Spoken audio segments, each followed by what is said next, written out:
Do not be daunted by the enormity of the world's grief. Do justly now. Love mercy now. Walk humbly now. You are not obligated to complete the work, but neither are you free to abandon it.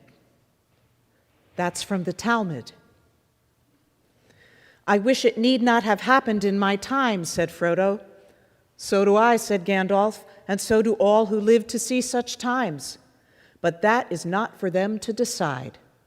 All we have to decide is what to do with the time that is given us. That's from J.R.R. Tolkien's The Lord of the Rings. You have heard these quotes before in preaching here at St. Mark's.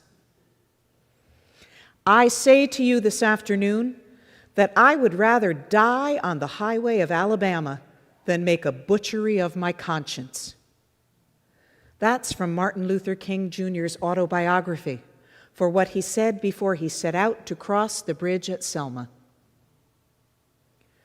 Listen, I am casting out demons and performing cures today and tomorrow, and on the third day I will finish my work. That's from Jesus, for what Jesus said to tell the old fox, Herod, in today's reading in Luke's Gospel. I've got things to do, things that matter, things that are my ministry, my mission. And this conviction, named in many ways in heroic literature and in actual history, this conviction drives powerful human action so many times. So what drives our action? If Jesus is not our example, who is? Jesus says, so tell that old fox, tell that naysayer, tell that blowhard who's threatening me, bring it on. I know what I'm doing, and I'm going to keep doing it on my time, in my way, regardless of your lust and your fear about maintaining power. And he did, right? All the way to the cross. Jesus, here in Luke's Gospel, is speaking prophetically. He knows what happens in Jerusalem. He says it outright. And he knows that he is going there. And he knows his own timetable. And Jesus is not deterred. He is facing the harsh reality of what happens to prophets in the city that kills them. And he is on his way there, today and tomorrow. Jesus' reference to the third day is read as a reference to his resurrection. Jesus' work of healing and deliverance, the work he has been doing all along on this journey to Jerusalem in the Gospel of Luke, it is not completed at his death. It is completed at his resurrection. But the road that leads to crucifixion is his harsh reality. It is the harsh reality of the enormity of the world's grief from the Talmud, and the harsh reality of such times as are faced in Tolkien's epic novel of good and evil, and the harsh reality facing Martin Luther King Jr. at Selma. The reality of the old fox, Herod, wanting to kill Jesus. The kind of harsh realities we would want to shy away from, but we cannot as followers of Jesus.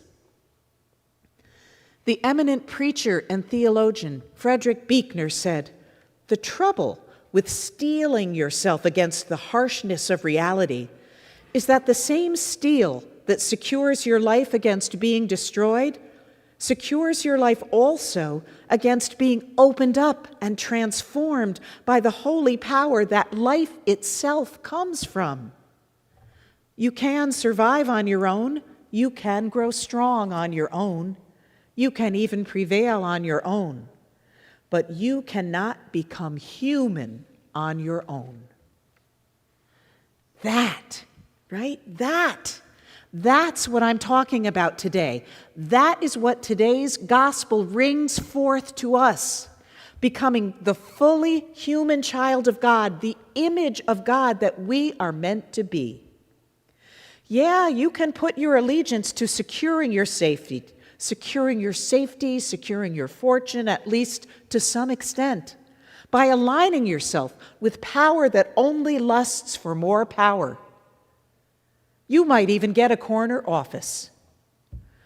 But when we refuse to be transformed by the holy power of Jesus' message of radical love, love that yearns to gather us together as a hen gathers her brood under her wings, we would then be refusing to live the full life Jesus brought to our humanity by taking on our very flesh.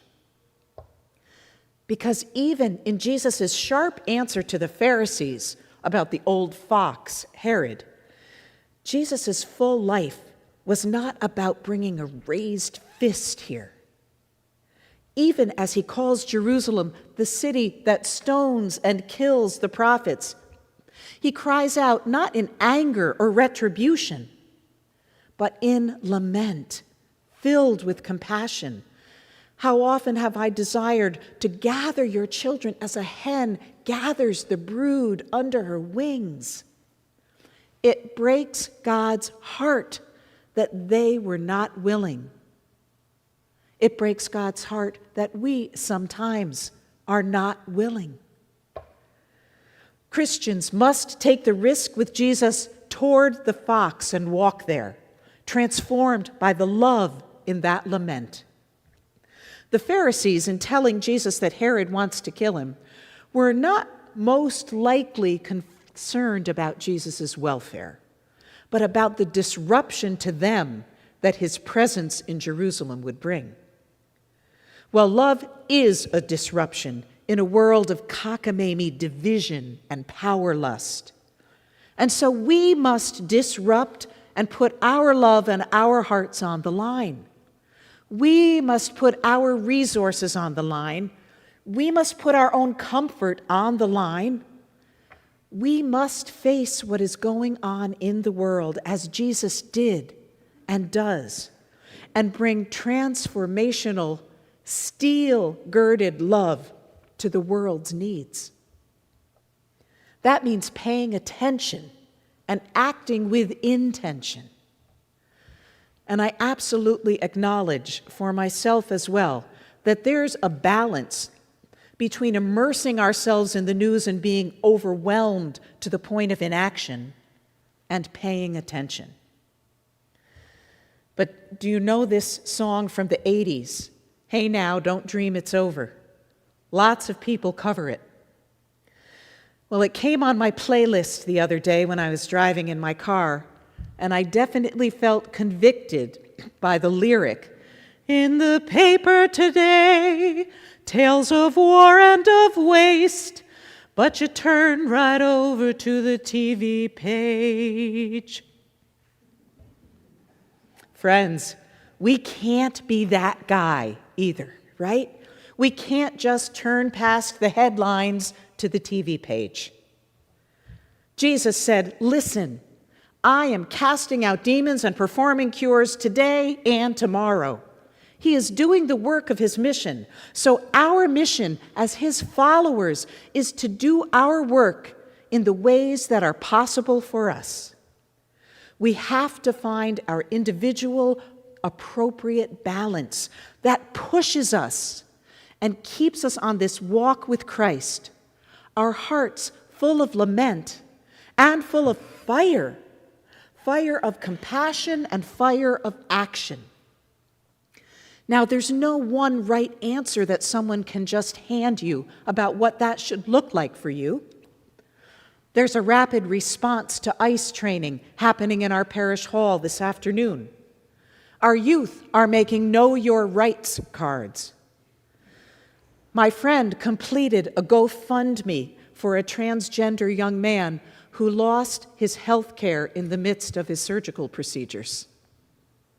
Some people are making 3 phone calls a day to our senators and representatives. Some are involved in activist organizations.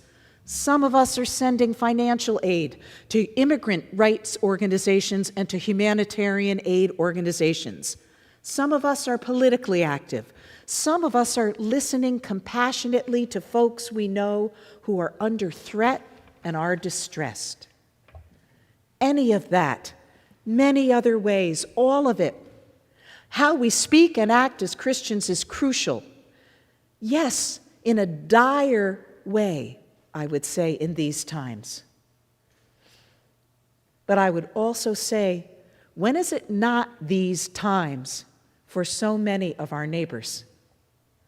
When we see the very signs around us that Paul wrote of in his letter to the Philippians today, their God is their belly, their minds are set on earthly things, our path has to be otherwise. Jesus says in this gospel, "You will not see me until the time comes when you say, 'Blessed is the one who comes in the name of the Lord.'" Are we not saying it right now by our coming together here to worship? And today, as every Sunday, we will say it aloud together around this, the Lord's table, in the Sanctus during the Eucharistic prayer, where we will be fed and nourished to live the Christian call out in the world that needs us. We must do it.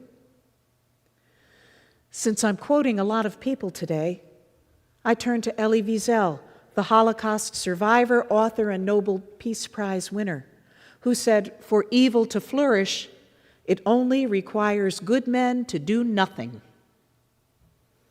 We follow Jesus to Jerusalem that kills the prophets here in Lent. We follow Jesus all the way to the cross, and we rise with Jesus beyond the cross in the resurrection. Jesus was not deterred in his mission. He said, "Tell that fox, I have things to do. I have people to love." Well, so do we.